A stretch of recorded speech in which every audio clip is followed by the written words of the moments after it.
Halo semuanya, perkenalkan nama saya Yovita Futauni dengan NPM 22220055, Prodi Administrasi Negara, Fakultas Ilmu Sosial dan Ilmu Politik.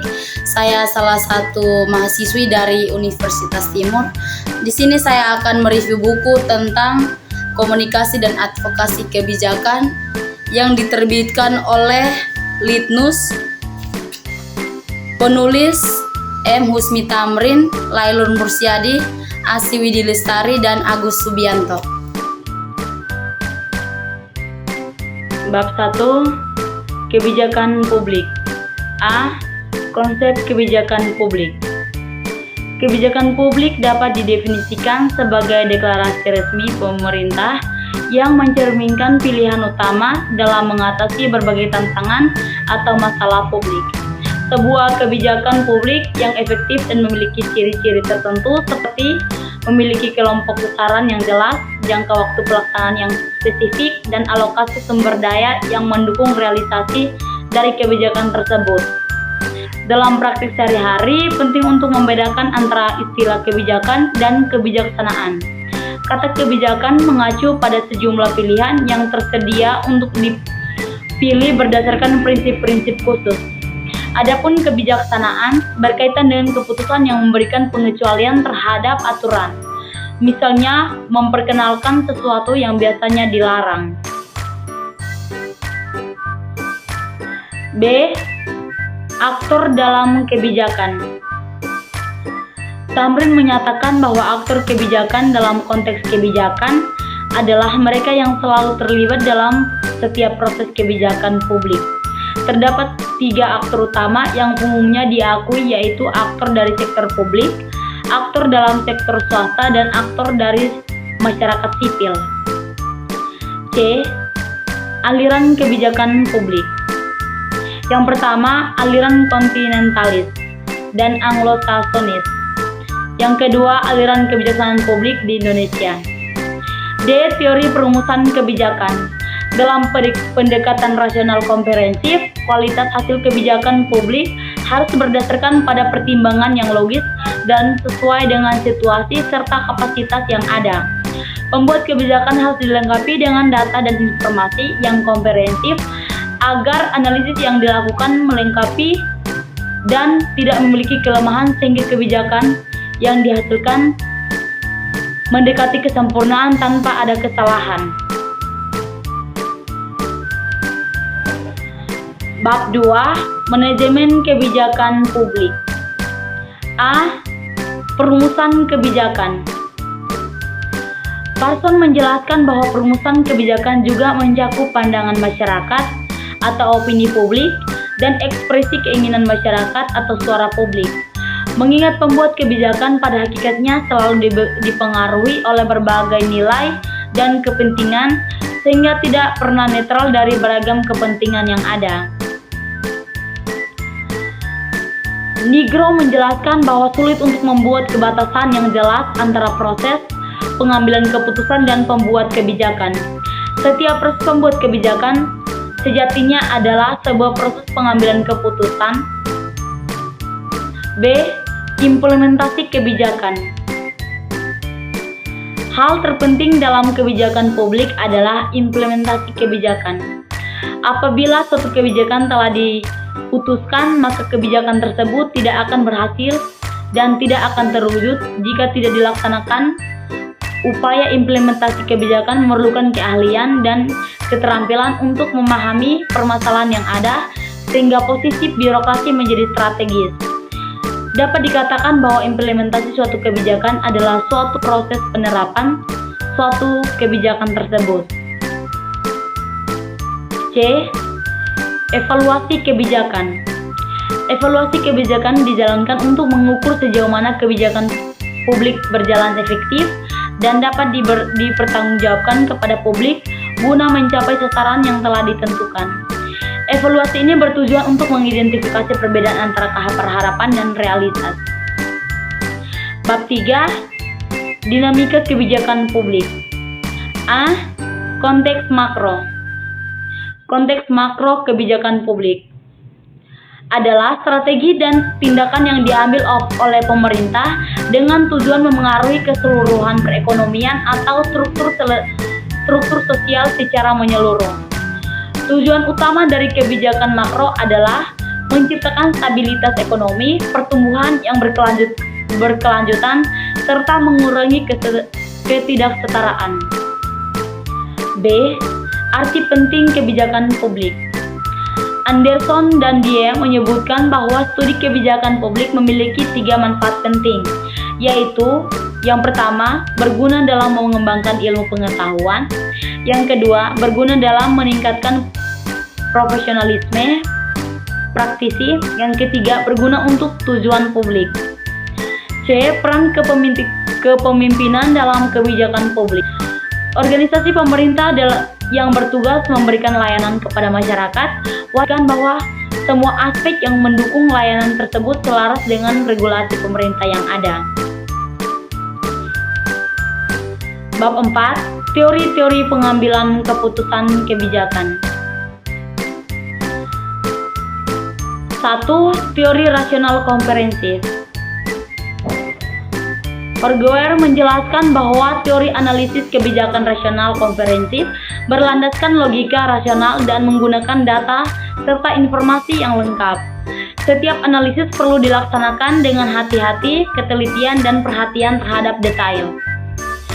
Dilakukan dengan memanfaatkan informasi yang telah dikumpulkan untuk menghasilkan kebijakan yang berdampak positif. 2. Teori inkremental.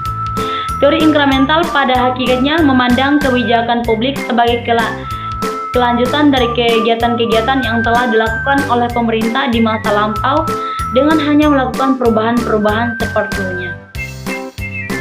3. Teori pengamatan terpadu. Teori ini merupakan kombinasi dari teori rasional dan inkremental. Amitai Etzioni adalah tokoh di balik model ini. Pada tahun 1967, ia mengenalkan suatu teori yang bertujuan untuk menjembatani perbedaan antara teori rasional komprehensif dan teori inkremental. Bab 5. Komunikasi publik. A. Komunikator. 1. Definisi komunikator. Komunikator adalah individu atau entitas yang melalui dan menyampaikan pesan dalam proses komunikasi. Dalam konteks yang lebih luas, komunikator adalah pihak yang mengirimkan informasi kepada penerima. Ada 2 kategori komunikator, yaitu komunikator personal dan komunikator institusional. Komunikator personal adalah seseorang yang berkomunikasi berdasarkan kapasitas pribadinya tanpa mewakili entitas atau organisasi, berupa seseorang yang berbicara, menulis, atau mengirimkan informasi pada level individu. 2. Jenis-jenis komunikator. Dalam hal ini, komunikator dipilih berdasarkan interaksi dengan khalayak. Windal dan Olson membedakan komunikator ke dalam jenis-jenis berikut. Yang pertama, citra diri sendiri. Yang kedua, spesialisasi. Yang ketiga, profesionalisasi. Yang keempat, ritualisme. 3. Syarat-syarat komunikator. Dari perspektif karakter, berikut beberapa syarat yang harus dimiliki komunikator agar pesan yang dikomunikasikan dapat diterima audiens, yaitu yang pertama, memiliki kedekatan dengan khalayak, yang kedua, mempunyai kesamaan serta daya tarik sosial dan fisik, yang ketiga, memiliki kepandaian dalam mempunyai pesan, yang keempat, memiliki status kekuasaan dan kewenangan. 4. Gaya komunikator. Saat berkomunikasi, komunikator memiliki berbagai gaya dalam menyampaikan pesannya. Gaya tersebut dapat berbeda tergantung pada situasi yang mereka hadapi. Berikut ciri-ciri dari beberapa gaya komunikator yang bisa ditemukan. Yang pertama, komunikator yang membangun. Yang kedua, komunikator yang mengendalikan. Yang ketiga, komunikator yang menarik. Yang keempat, komunikator yang melepaskan. B. Proses komunikasi. 1. Prinsip dari dasar proses komunikasi. Proses komunikasi merupakan gabungan makna dari simbol-simbol yang dikirimkan dari pengirim ke penerima. Osgood melihat komunikasi dari sudut pandang bagaimana manusia memberikan makna pada simbol-simbol tertentu. Terdapat beberapa elemen yang terlibat dalam komunikasi, seperti pelaku, pesan, termasuk format, konten, dan pengajiannya. Medium komunikasi, saluran yang digunakan, waktu dan lokasi komunikasi, hasil dari komunikasi, potensi hambatan, serta konteks chat komunikasi berlangsung. 2. Tingkat proses komunikasi. McQuill menjelaskan bahwa proses komunikasi dalam masyarakat dapat berlangsung dalam 6 tingkah berikut. Yang pertama, komunikasi intrapribadi. Yang kedua, komunikasi antarpribadi. Yang ketiga, komunikasi dalam kelompok. Yang keempat, komunikasi antar kelompok atau asosiasi. Yang kelima, komunikasi organisasi. Yang keenam, komunikasi dengan masyarakat yang luas. 3. Tujuan, fungsi, dan tahap proses komunikasi. Cara mengungkapkan bahwa tujuan komunikasi dapat dilihat dari dua sudut pandang, yaitu dari sisi pengirim atau komunikasi, dari sisi penerima atau communication. Tujuan komunikasi jika dilihat dari sudut kepentingan komunikator yaitu memberikan informasi, mendidik, menghibur, dan menganjurkan suatu tindakan. Adapun tujuan dari sisi komunikasi yaitu memahami informasi, mempelajari, menikmati, dan menerima atau menolak anjuran.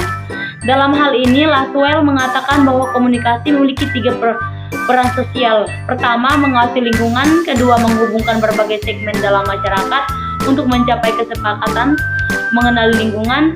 Ketiga, melakukan sosialisasi dengan meneruskan nilai-nilai atau warisan sosial dari satu generasi ke generasi berikutnya. Keempat, pendapatan para ahli tentang proses komunikasi. Berikut menjelaskan dari masing-masing ahli sesuai dengan konsep yang mereka yang memiliki. Yang pertama, proses komunikasi menurut Edwin B. Flippo. Menurut Flippo, komunikasi mempunyai 3 unsur pokok, yaitu pengirim isyarat, media untuk mengirim isyarat, dan penerima isyarat. C. Unsur-unsur komunikasi. Secara umum, komunikasi terdiri dari 7 unsur sebagai berikut. Yang pertama, sumber. Yang kedua, pesan. Yang ketiga, media. Yang keempat, penerima. Yang kelima, efek. Yang keenam, umpan balik. Dan yang terakhir, lingkungan.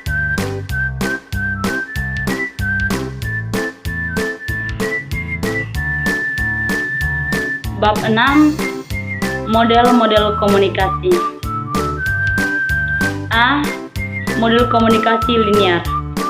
Model komunikasi linear menggambarkan konsep komunikasi yang simpel, di mana informasi disampaikan dari pengirim langsung ke penerima dalam aliran satu arah. Yang pertama, model Aristoteles. Model komunikasi yang dikembangkan oleh Aristoteles dikenal sebagai model retoris atau model retorika. Aristoteles merupakan pionir dalam mengonsepkan model komunikasi verbal. Proses komunikasi dalam pandangannya melibatkan seorang pembicara yang menyampaikan informasi kepada audiens dengan tujuan memengaruhi sikap mereka. Ketiga elemen kunci dalam model ini adalah pembicara, pesan, dan pendengar. 2. Model Laswell. Laswell pada tahun 1948 mengemukakan model komunikasi yang menggambarkan proses dan peranannya dalam konteks sosial. Model ini diartikulasikan melalui 5 pertanyaan utama, yaitu siapa, apa yang dikatakan, melalui saluran apa, kepada siapa, dan dengan efek apa. B. Model komunikasi interaktif. Secara sederhana, interaktif mengacu pada komunikasi yang berlangsung 2 arah. Komunikasi interaktif merujuk pada proses di mana pengirim menyampaikan informasi kepada penerima dan pendapat merespon langsung, baik itu melalui media online maupun offline. Interaktif dalam konteks komunikasi merujuk pada pertukaran informasi yang memungkinkan kedua belah pihak, pengirim dan penerima, untuk saling berpartisipasi aktif. C. Model komunikasi transaksional. Model komunikasi transaksional adalah suatu model di mana komunikasi berlangsung secara berkelanjutan dengan pesan yang dikirim dan diterima secara konstan dalam suatu proses komunikasi. Inti dari model ini adalah anggapan bahwa setiap pihak yang terlibat memiliki informasi atau pesan untuk dibagikan kepada yang lain. Bab 7. Bentuk-bentuk komunikasi. A. Komunikasi intrapersonal. Komunikasi intrapersonal terdiri dari 3 elemen kata, yaitu komunikasi intra dan personal atau individu. Komunikasi didefinisikan sebagai proses di mana informasi ditukarkan antara individu melalui simbol-simbol, tanda-tanda, atau perilaku. Adapun istilah personal merujuk pada hal yang bersifat individu atau khas individu. B. Komunikasi interpersonal. Komunikasi interpersonal pada dasarnya adalah interaksi tatap muka antara individu-individu di mana setiap partisipan memengaruhi pandangan orang yang diajak berkomunikasi. Salah satu jenis khusus dari komunikasi interpersonal ini dikenal sebagai komunikasi diadik. Sebagai contoh, komunikasi interpersonal bisa berlangsung antara seorang ibu dan anaknya, antara dokter dan pasiennya, atau antara 2 orang yang sedang melakukan wawancara. C. Komunikasi kelompok. Komunikasi kelompok terjadi ketika seorang komunikator berinteraksi dengan sebuah kelompok yang terdiri dari lebih dari 2 orang. Jika kelompok tersebut memiliki anggota yang sedikit, maka jenis interaksi ini disebut sebagai komunikasi kelompok kecil. Sebaliknya, jika kelompok tersebut memiliki banyak anggota, maka disebut sebagai komunikasi kelompok besar. D. Komunikasi massa. Tan dan Witt mengartikan komunikasi massa sebagai jenis komunikasi yang memanfaatkan media untuk menghubungkan komunikator dengan sejumlah besar audiens yang tersebar luas, heterogen, serta dapat menimbulkan efek dan khusus. Bab 8. Teknik-teknik komunikasi kebijakan. 1. Persuasi. Ilardo mengidentifikasikan persuasi sebagai sebuah metode komunikasi yang bertujuan mengubah keyakinan, pandangan, niat, atau perilaku seseorang melalui kata-kata dan isyarat nonverbal, baik dilakukan dengan kesadaran maupun sebaliknya. Yang kedua, kampanye. Kampanye merupakan aktivitas komunikasi terstruktur yang bertujuan untuk mencapai hasil khusus pada target audiens dalam jangka waktu yang ditentukan. Yang ketiga, lobby. Lobby dapat didefinisikan sebagai suatu upaya oleh pihak yang memiliki tujuan tertentu mendapatkan dukungan dari pihak yang memiliki wewenang atau pengaruh dalam rangka mencapai tujuan tersebut. Yang keempat, komunikasi pemerintah. Komunikasi pemerintah merupakan bentuk dari komunikasi antar manusia yang berlangsung dalam lingkup organisasi pemerintah. Oleh karena itu, komunikasi ini merupakan bagian dari komunikasi organisasi dan terikat dengan konteks tersebut. Yang kelima, human relation. Apabila diterjemahkan secara harfiah, human relation berarti hubungan antara manusia. Meskipun terjemahan ini teknisnya benar, tetapi tidak memenuhi merefleksikan esensi dari human relation. Inti dari human relation lebih menekankan pada aspek human atau manusianya. Yang keenam, negosiasi. Menurut arti sebenarnya, negosiasi berarti perundingan. Negosiasi dapat diartikan sebagai komunikasi 2 arah yang bertujuan mencapai kesepakatan bersama. Berdasarkan Kamus Besar Bahasa Indonesia, negosiasi memiliki 2 pengertian. Pertama, suatu proses perundingan melalui tawar-menawar untuk mencapai kesepakatan antara satu pihak dengan pihak lain, baik itu kelompok atau organisasi. Yang kedua, penyelesaian perselisihan secara damai melalui perundingan di antara pihak-pihak yang terlibat. Yang ketujuh, diplomasi. Diplomasi adalah metode komunikasi antar pihak yang melibatkan negosiasi oleh perwakilan yang diakui. Tradisi negara dalam hal ini telah ada sejak lama dan berkembang menjadi norma-norma hukum interpersonal. Bab 9. Advokasi. 1. Pengertian advokasi. Advokasi berasal dari bahasa Belanda yaitu advocaat atau advocateriul yang berarti pengacara atau pembela. Oleh karena itu, istilah advokasi ini sangat lekat sekali dengan profesi hukum. Adapun kata advokasi dalam bahasa Inggris mempunyai definisi sebagai to advocate, yang mempunyai definisi tidak hanya membela atau to defend, melainkan juga dapat berarti mengemukakan atau memajukan, menciptakan, dan melakukan perubahan. Advokasi memiliki dua makna utama. Yang pertama, berkaitan dengan potensi seorang sebagai advokat yang memperjuangkan keadilan bagi kliennya di pengadilan. Yang kedua, menyangkut tindakan mendukung atau memperjuangkan suatu tujuan atau maksud tertentu secara umum, tidak terbatas hanya di lingkungan peradilan. 2. Jenis-jenis advokasi. Terdapat juga jenis-jenis advokasi yang dilihat dari legalitas normatifnya, yaitu sebagai berikut. Yang pertama, advokasi legislasi. Merujuk pada advokasi yang dijalankan melalui proses hukum di pengadilan, terdapat dua jenis dari advokasi, yaitu sebagai berikut. Yang pertama, legal standing. Merujuk pada klaim hukum yang diajukan oleh pengadilan oleh individu atau kelompok, seperti organisasi yang bertindak atas nama kepentingan masyarakat. Yang kedua, class action.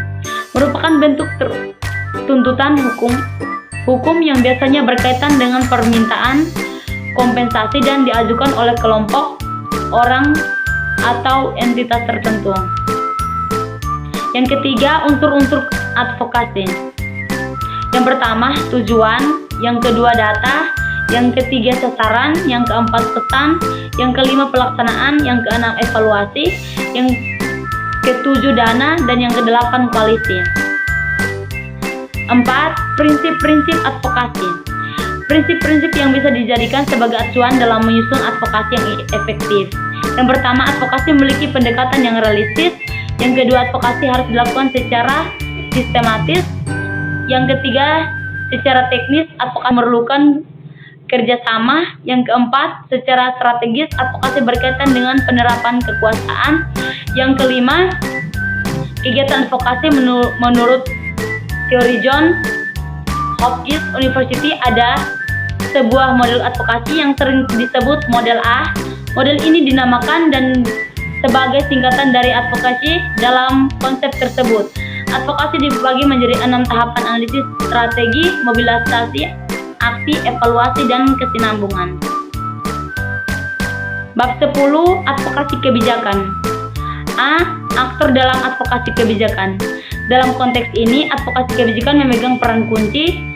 Advokasi kebijakan bertujuan untuk memengaruhi para pembuat kebijakan agar selalu berlandaskan pada transparansi dan transposivitas dalam setiap keputusan yang ada. Menurut Mustika, berikut beberapa aktor dalam advokasi kebijakan. Yang pertama, akademis. Yang kedua, komunitas. Yang ketiga, pemerintah. B. Tujuan advokasi kebijakan. 1. Perbaikan substansi kebijakan. Yang kedua, perbaikan proses penyusunan dan keputusan kebijakan. Yang ketiga, perbaikan pelaksanaan dan pertanggungjawaban kebijakan. Yang keempat, perbaikan persepsi dan sikap masyarakat atas kebijakan. Yang kelima, peningkatan transparansi dan atas pemerintah. C. Media dalam advokasi kebijakan. Media memiliki peran krusial dalam advokasi masyarakat.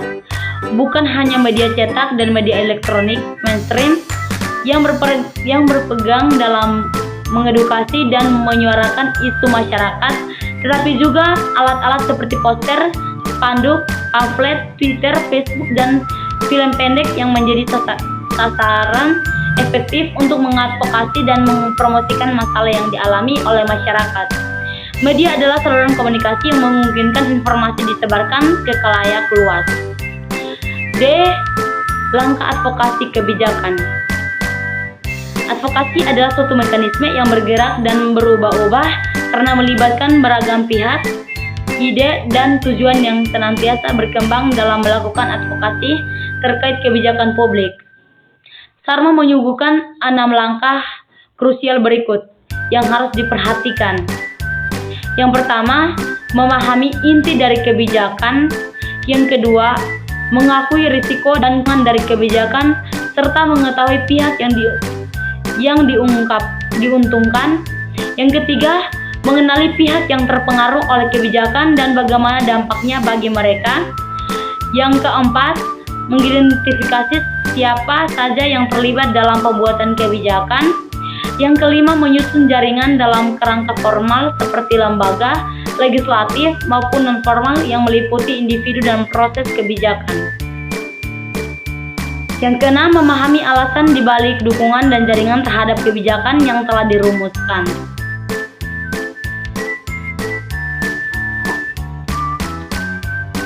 Bab 11, strategi advokasi kebijakan yang efektif. A. Advokasi melalui media. Kom dan Saum menjelaskan bahwa media telah menjadi instrumen kunci dalam memengaruhi opini publik dan keputusan pembuat kebijakan. Kekuatan media dalam menentukan apa yang orang pikirkan tentang suatu isu pembuatannya menjadi alat yang efektif untuk advokasi. Media dalam konteks ini merujuk pada berbagai platform kemudian seperti televisi, radio, koran, majalah, serta media sosial. B. Advokasi melalui pengadilan. Dalam dunia hukum dan kebijakan, advokasi tidak selalu dilakukan melalui saluran-saluran legislatif tradisional. Terkadang saat saluran-saluran tersebut terhambat atau tidak efektif, maka para advokat dan pihak yang berkepentingan akan memilih untuk mengadvokasi kebijakan melalui pengadilan. C. Advokasi menggunakan jejaring. Dalam usaha memengaruhi atau mereformasi kebijakan, advokasi bukan hanya dilakukan melalui metode konvensional seperti lobby atau litigasi. Menggunakan jejaring atau jaringan kerjasama antar berbagai pemangku kepentingan telah menjadi salah satu pendekatan yang semakin populer dan efektif. Adanya jejaring akan menjadikan organisasi, individu atau kelompok masyarakat dapat bergabung bersama untuk memperkuat suara dan meningkatkan dampak advokasi mereka. D. Advokasi melalui legislasi. Dalam ranah advokasi kebijakan, salah satu pendekatan yang paling umum dan tradisional adalah melalui legislasi, melibatkan proses pembuatan atau perubahan undang-undang. Pendekatan ini memerlukan pemahaman mendalam tentang proses legislatif serta kemampuan untuk berkomunikasi dengan pembuat kebijakan seperti anggota parlemen atau badan legislatif lainnya. E. Advokasi perundang-undangan menjadi salah satu alat advokasi yang paling kuat karena memiliki kekuatan hukum yang mengikat. Setiap undang-undang atau regulasi yang disahkan memiliki dampak langsung terhadap kehidupan masyarakat dan bagaimana suatu negara dijalankan. F. Advokasi melalui peraturan. Menawarkan sebuah pendekatan yang lebih spesifik dan detail dalam upaya memengaruhi kebijakan dan praktek di masyarakat dengan pemahaman yang mendalam, strategi yang matang, serta keterlibatan aktif dari berbagai pihak akan menjadikan advokasi melalui peraturan dapat memberikan dampak yang signifikan dan berdampak positif bagi masyarakat. Bab 12, Politis Brief. 1. Definisi Politis Brief. Politisi brief merupakan suatu eksistensi dari evaluasi terhadap suatu kebijakan yang ditargetkan bagi para pengambilan keputusan di tingkat tertinggi. Tujuannya adalah untuk mengenali masalah-masalah spesifik dan menyajikan opsi-opsi kebijakan, temuan-temuan terbaru, serta saran-saran baru untuk kebijakan yang hendak dibuat. 2. Fungsi politisi brief. Pada dasarnya, politisi brief memiliki dua jenis fungsi sebagai berikut. Yang pertama, dalam kapasitas advokasi, politisi brief berfungsi sebagai panduan dalam memilih solusi tertentu. Yang kedua, dalam kapasitas eksploratif, politisi brief memberikan wewenang tentang sumber daya yang diperlukan dan bagaimana kebijakan tersebut akan dijalankan. Yang ketiga, urgensi politisi brief. Studi merupakan sumber utama informasi dan sasaran bagi para pembuat kebijakan.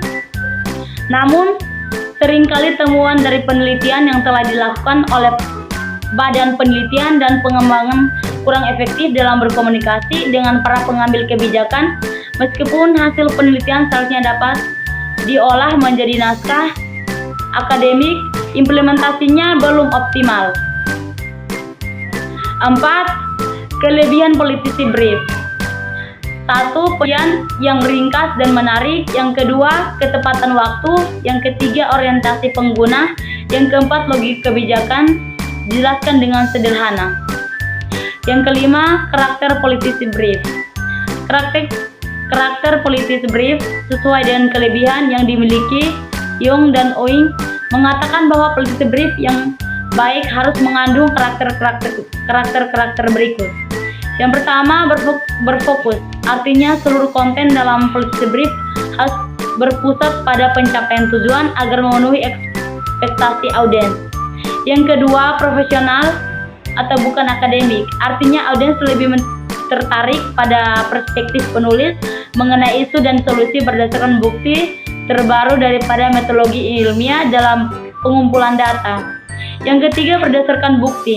Artinya argumen dalam politisi brief harus didukung oleh bukti empiris mengenai adanya masalah dan dampak dari solusi yang dipilih. Yang keempat, terbatas. Artinya politisi brief dengan ruang yang terbatas harus bisa berfokus hanya pada satu isu khusus. Yang kelima, ringkas. Artinya politisi brief seharusnya tidak panjang, cukup 6-8 halaman dengan kira-kira 3.000 kata. Yang keenam, mudah dipahami. Artinya bahasa dan argumen dalam politisi brief harus jelas dan mudah dipahami. Terima kasih, bye-bye.